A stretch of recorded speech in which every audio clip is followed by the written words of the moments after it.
72% పూర్తయిన పోలవరాన్ని పండబెట్టి 2% పూర్తి చేసి ఈ మధ్య వాళ్ళ పేపర్లో విన్నా రాయలసీమ ఎత్తిపోతల పథకం పూర్తి చేస్తే జగన్మోహన్ రెడ్డి గారికి మంచి పేరు వస్తుందంట.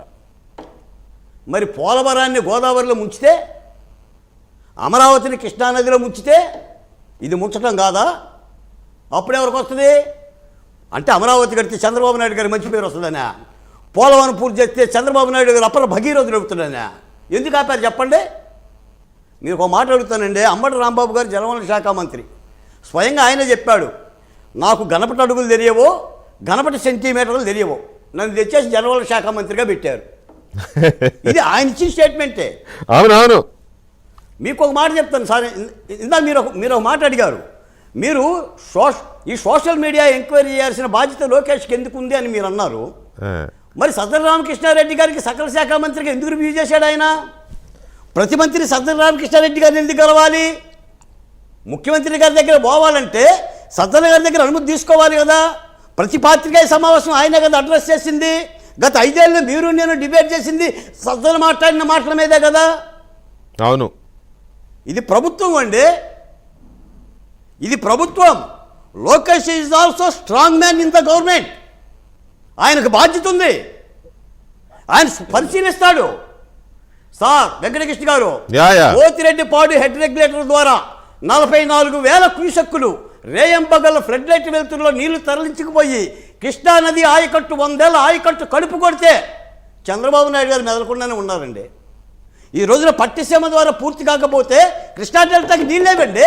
అవును, నువ్వు పట్టిసీమ దండగన్న జగన్మోహన్ రెడ్డి గారు 5 ఏళ్ళు పట్టిసీమను వాడుకున్నావు కదా.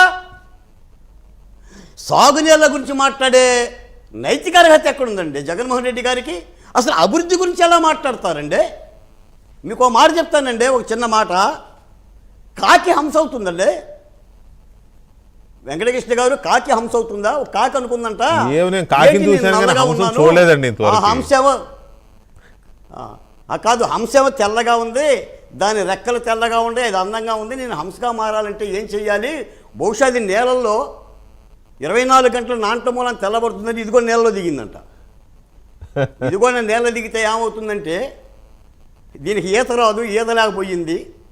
ఆ మొక్కలో ఆకులను తిరిగి సిక్కిపోయింది, బక్క సిక్కిపోయి బలహీన పడిపోయి సొలసిపోయింది. అప్పుడు బుద్ధి వచ్చి ఇలా అసూయ పడితే మనం హంసం కాలేమని చెప్పేసి గ్రహించింది. అలాగనే జగన్మోహన్ రెడ్డి గారు, మీరు 600 అయినా 106 అయినా మీ తల కింద పెట్టి కాలు పైన పెట్టినా మీరు చంద్రబాబు నాయుడు గారు కాలేరు. అసలు విజనరీ అనే మాటకి మీకు డిక్షనరీలో అర్థం తెలియదండి. మీకు తెలిసిందల్లా లకారాలే. లకారాలే మీ అలంకారాలు. లకారాలే మీ అలంకారాలు. ఆర్టికల్ 19 అంటే వాళ్ళకి లకారంతో స్టార్ట్ అవుతుందండి, మాకు ఆతో స్టార్ట్ అవుతుందండి, మాకు అమ్మ అనే మాటతో స్టార్ట్ అవుతుందండి. ఈ విధంగా పరుష పదజాలాలు పెట్టి, ఇందాక కూడా విన్నానండి, ఎంపీ అవినాష్ రెడ్డి అంటాడు ఆదినారాయణ రెడ్డిలోకి ఇంటికి వెళ్ళిపోతారంట. ఇంటికి వెళ్ళిపోయి కూర్చుంటాం మేము అంటుంటాం. అంటే ఎవరిని బెదిరిస్తారు? ఏం బెదిరిస్తారు? ఏంది కొంగరమ కాలు లేని కొంగరమల్లయ్య భీకరాలు? అలా బెదిరించే కదా రాష్ట్రాన్ని ఇలా చేసింది.